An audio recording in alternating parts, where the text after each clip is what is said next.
સુરત શહેરના કોસાડ આવાસમાં ગુજરાત રાજ્ય legal service authority દ્વારા મોબાઈલ લોક અદાલતનું સફળ આયોજન કરવામાં આવ્યું।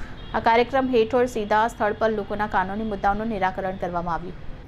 આ મોબાઈલ લોક અદાલતમાં પીઆરઆઈ લિટિગેશન અને પોસ્ટ લિટિગેશન કેસોને ધ્યાનમાં લેતા 76 થી વધુ કેસોનું નિરાકરણ ઝડપી રીતે કરવામાં આવ્યું। આ કાર્યક્રમ દ્વારા કુલ રૂપિયા 11 લાખથી વધુની રકમના વાદનું નિરાકરણ લાવવામાં આવ્યા।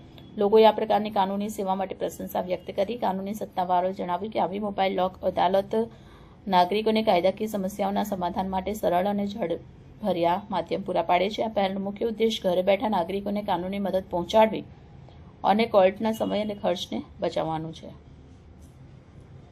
नालसा तथा Gujarat state legal service authority Ahmedabad मार्गदर्शन मुजब आज रोज district legal service authority Surat द्वारा माननीय chairman Shri R A Trivedi साहेबना सूचना और मार्गदर्शन मुजब कोसाड आवास खाते डीजीवीसीएल तथा एसएमसी दावों अंगे रिकन्सिलिएशन लोक अदालतનું આયોજન કરેલ છે।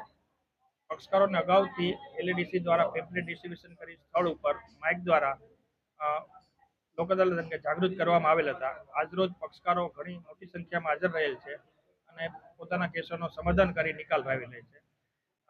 નાલસાની જે થીમ છે કે ન્યાય સર્વને માટે અને જસ્ટિસ ઇઝ ડોર ટેપ એ ખરા અર્થમાં આજરોજ અહીંયા સ્થળ ઉપર દેખાઈ રહ્યું છે।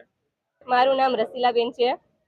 હું લોક અદાલતમાં આવેલી છું અને આટલા મારું વ્યાજ માફ થઈ ગયું છે અને તમારું સમાધાન થઈ ગયું છે। મારે 8,600 રૂપિયા છે। અત્યારે કેટલું ભર્યું?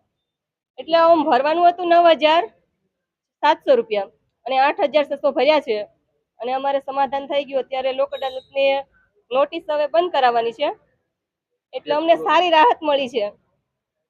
એટલે અહીંયા સાહેબ જજ સાહેબ આવેલા છે એટલે અમારું અત્યારે સમાધાન થઈ જાય છે તો સારી વાત કહેવાય। એટલે સારું છે, સારી સુવિધા મળી છે।